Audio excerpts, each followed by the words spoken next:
ഇന്ത്യയിലെ ആദ്യ IT campus, കേരളത്തിന്റെ അഭിമാനമായ ടെക്നോ പാർക്ക് 35 വർഷത്തിന്റെ നിറവിൽ.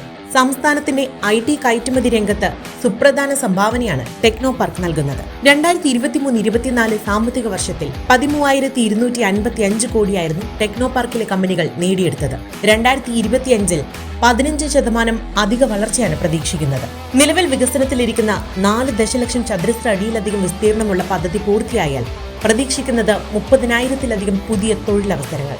അത്യാധുനിക അടിസ്ഥാന സൗകര്യങ്ങൾ, പരിസ്ഥിതി സൗഹൃദ ക്യാമ്പസ്, ബിസിനസ് സൗഹൃദ അന്തരീക്ഷം എന്നിവ നിലനിൽക്കുന്നതിനാൽ ആഗോള IT ഭീമന്മാർ, രാജ്യത്തെ പ്രമുഖ കമ്പനികൾ, അതിവേഗം വളരുന്ന സ്റ്റാർട്ടപ്പുകൾ എന്നിവയുടെ ഇഷ്ട കേന്ദ്രം കൂടിയാണ് ടെക്നോ പാർക്ക്. കേരളത്തിന് IT ഭൂപടത്തിന് മുഖമുദ്രയായി ടെക്നോ പാർക്ക് മാറിയതിന് പിന്നിൽ ദീർഘവീക്ഷണമുള്ള ഭരണാധികാരികളുടെയും രാഷ്ട്രീയ സഹകരണത്തിന്റെയും പങ്ക് പ്രധാനമാണ്. നൈപുണ്യമുള്ളവരുടെ ലഭ്യത, മികച്ച അടിസ്ഥാന സൗകര്യങ്ങൾ, തുച്ഛമായ കൊഴിഞ്ഞുപോക്ക്, കുറഞ്ഞ ജീവിത ചെലവ്, സർക്കാർ പിന്തുണയുള്ള ലീസിംഗ് പോളിസികൾ എന്നിവ ടെക്നോ പാർക്കിന്റെ നേട്ടമാണെന്ന് Technopark CEO Shri Sanjeev Nair.